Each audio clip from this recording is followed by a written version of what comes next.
বাড়িতে কিভাবে গোবর সার তৈরি করবেন আপনি সম্পূর্ণ বিনামূল্যে। ছাদ চাষি বন্ধুরা ছাদে জৈব সার দিয়ে চাষ করতে গেলে সবার আগে যে সারটি প্রয়োজন সেটা হলো গোবর সার। এই গোবর সার আপনাকে আর বাজার থেকে কিনতে হবে না চড়া দামে, আপনি নিজেই তৈরি করে নিতে পারবেন। কিভাবে করবেন? এই গোবর সারটি তৈরি করতে গেলে কতদিন আপনাকে রাখতে হবে, কতদিন পরে এই সারটি ব্যবহার করতে পারবেন, কিভাবে তৈরি করবেন, এ টু জেড সব কিছু থাকছে আজকের এই ভিডিওতে। ভিডিওটি বন্ধুরা মিস করবেন না, প্রথম থেকে শেষ পর্যন্ত দেখুন। আর আপনিও আপনার বাড়িতে এরকম বস্তা বস্তা গোবর সার তৈরি করে নেবেন সম্পূর্ণ ফ্রিতে। দেখুন কত সুন্দর এই গোবর সারটি হয়েছে।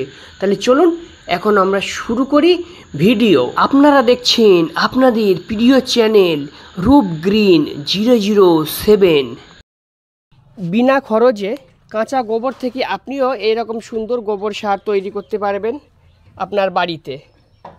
তাহলে চলুন আমরা এই ভিডিওতে দেখে নেই কাঁচা গোবর থেকে আমরা কিভাবে এরকম সুন্দর গোবর সার তৈরি করে নিতে পারি সম্পূর্ণ বিনা খরচে। তো সম্পূর্ণ ভিডিওটি দেখুন, আর ভিডিওটি যদি ভালো লাগে লাইক কমেন্ট শেয়ার করবেন। আর আপনি যদি এই ভিডিওটি প্রথম দেখে থাকেন তাহলে চ্যানেলটি এখনই সাবস্ক্রাইব করে নিন, আর পাশে থাকা বেল আইকনটি বাজিয়ে অল নোটিফিকেশন অন করে দিন। দেখুন এই বস্তার মধ্যে সব আমার গোবর সার ভরা আছে। তো এই গোবর সারগুলো আমি কিভাবে তৈরি করি সেটাই এখন আপনাদেরকে দেখাবো। এই যে গর্তটা দেখছেন, এইখানেই মূলত আমি গোবর সারটাকে তৈরি করি। তাহলে চলুন কিভাবে তৈরি করি সেটা বিস্তারিত বলি। তো যাদের গ্রাম অঞ্চলে বাড়ি আছে অনেকের বাড়িতে গরু থাকে, আর যাদের গরু নেই তারা আশেপাশে দেখবেন অনেকে গোবর ফেলে দেয়। বিশেষ করে বর্ষাকালের গোবরটা আপনি সংগ্রহ করবেন। বর্ষাকালে অনেকে গোবর থেকে যে ঘুঁটে হয় সেই ঘুঁটে অনেকে দিতে চায় না, গোবরটাকে ফেলে দেয়। এরকম যদি কোনো ব্যাপার থাকে তাহলে আপনি ওই গোবরটুকু নিয়ে আসবেন, এনে আপনার বাড়িতে যদি কোনো জায়গা থাকে সে বাড়ির সামনে এরকম একটি গাড্ডা করবেন। গাড্ডা করে কি করবেন, ওই কাঁচা গোবরটা আপনি প্রথমে দিয়ে দেবেন। প্রথমে একটু নিচে একটু কোনো পাতার বা কিছু দিয়ে দেবেন, দিয়ে কাঁচা গোবরটা দিয়ে দিলেন। দিয়ে দেওয়ার পরে আপনি কি করবেন, এর উপরে কিছুটা মাটি দিয়ে দেবেন, একটা লেয়ার মাটি দিয়ে দেবেন, আবার কাঁচা গোবর দেবেন। এইভাবে মাটি গোবর পরপর দিতে থাকবেন। আর বর্ষাকালে যদি আপনি এই সারটি তৈরি করেন তাহলে অবশ্যই এই জায়গাটা কিন্তু ঢাকা দিয়ে রেখে দেবেন ভালোভাবে। আর অন্য সময় যদি করেন তাহলে ঢাকা দেওয়ার কোনো প্রয়োজন নেই। তো এই গোবর থেকে সার হতে মিনিমাম 8 থেকে 10 মাস সময় লাগে আপনার। তো লাগুক, কোনো অসুবিধা নেই। আপনি যদি ফ্রি গোবর পান নিয়ে আসবেন, এনে এইখানে রেখে দেবেন। আর আপনার বাড়িতে যদি গরু থাকে তাহলে তো কোনো ব্যাপারই নেই, গোবরটাকে এইভাবে আপনি একটা জায়গায় রেখে দেবেন। তো এইভাবে আমি 8 থেকে 10 মাস রেখে দিয়েছি। রেখে দেওয়ার পরে গোবরটা যখন শুকিয়ে যাবে আপনি বুঝতে পারবেন গোবরটা কিন্তু কালো হয়ে যাবে, আস্তে আস্তে শুকিয়ে যাবে। তখন গোবরটাকে আপনি তুলে নেবেন। গোবরটাকে তুলে নিয়ে এইভাবে বস্তা ভরে কিছুদিন বস্তার মধ্যে গোবরটাকে রেখে দেবেন। দেখুন আমি এই সব সমেত কিন্তু বস্তার ভিতরে গোবরগুলো সব রেখে দিয়েছি। এবারে কি করব, এই গোবরটাকে আমি কাজের উপযুক্ত করে তুলব। তো এখন আমি এই গোবরটাকে চেলে নেব। গোবরটাকে আমি ঢেলে নেব। দেখুন এই গোবরটাকে আমি ঢেলে নেব, বস্তায় যে গোবরটাকে আমি কাছে। দেখুন গোবরের কালারটা দেখুন,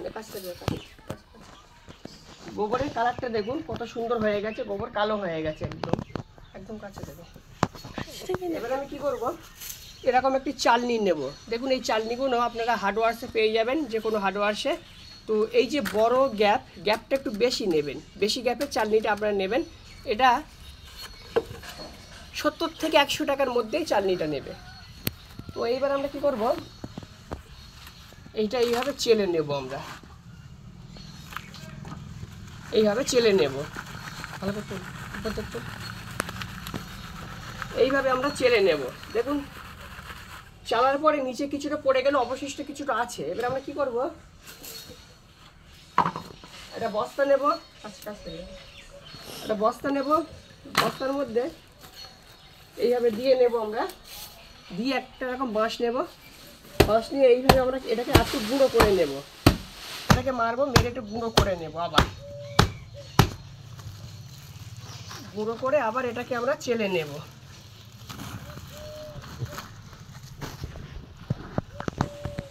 বস্তায় যখন গোবরটা রেখে দেবেন, এই সারটা যদি শুকনো হয়ে যায়, যেদিনকে আপনি চালবেন চালার একদিন আগে একটু জল দিয়ে ভালো করে ভিজিয়ে নেবেন গোবরটা, তাহলে একটু নরম হয়ে যাবে, তাহলে সুবিধা হবে আপনার এটা চালতে। বেশি শক্ত থাকলে কিন্তু চালতে পারবেন না। আর এই সারটাকে কি করব, এখন কিন্তু আমি একে ব্যবহার করব না, একটু হালকা জল দিয়ে দেবো। হালকা জল দিয়ে বস্তা ভরে 10 থেকে 15 দিন বস্তার ভেতরে অথবা কোনো ড্রামের মধ্যে মুখ চাপা দিয়ে ছায়াযুক্ত জায়গায় রেখে দেবো।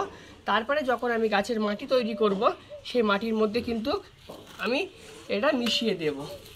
দেখুন ফ্রেন্ডস, গোবর সারগুলো সব ভালোভাবে ফ্রেশ করে আমি চেলে নিয়েছি। চালার পরে এরকম একটা সুন্দর গোবর সার এসছে সম্পূর্ণ ফ্রিতে।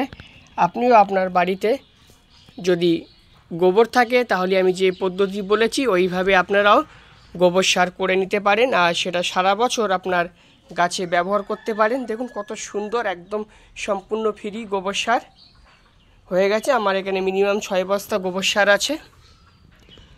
তো আপনারাও এরকম খুব সহজেই গোবর সার বানিয়ে নিতে পারেন। তো আপনি যদি ভিডিওটি প্রথম দেখে থাকেন তাহলে চ্যানেলটি সাবস্ক্রাইব করে নিন, পাশে থাকা বেল আইকনটি বাজিয়ে অল নোটিফিকেশন অন করে দিন, কারণ ছাদ বাগানের বিভিন্ন ধরনের তথ্য আমি খুব সহজে আপনাদের দিয়ে থাকি। তো বন্ধুরা, ভিডিওটি কেমন হয়েছে অবশ্যই আপনারা লাইক কমেন্ট শেয়ার করবেন। চ্যানেলে নতুন হলে চ্যানেলটি অবশ্যই সাবস্ক্রাইব করে নেবেন। ধন্যবাদ। আপনার ছাদ বাগানের গাছের কাঁচা পাতা থেকে আপনি কিভাবে জৈব সার তৈরি করবেন আমার চ্যানেলে অলরেডি ভিডিও আছে, আপনারা সেখান থেকে দেখে নিতে পারেন। এছাড়া শুকনো পাতা দিয়ে কিভাবে পাতা পচা সার তৈরি করা হয় সেই বিষয়ে ভিডিও আছে, আপনারা দেখে নিতে পারেন। এছাড়া কিচেন ওয়েস্টেজ যে সার, সেই সারটি আপনি কিভাবে বানাবেন সেই ভিডিও আমার চ্যানেলে আছে।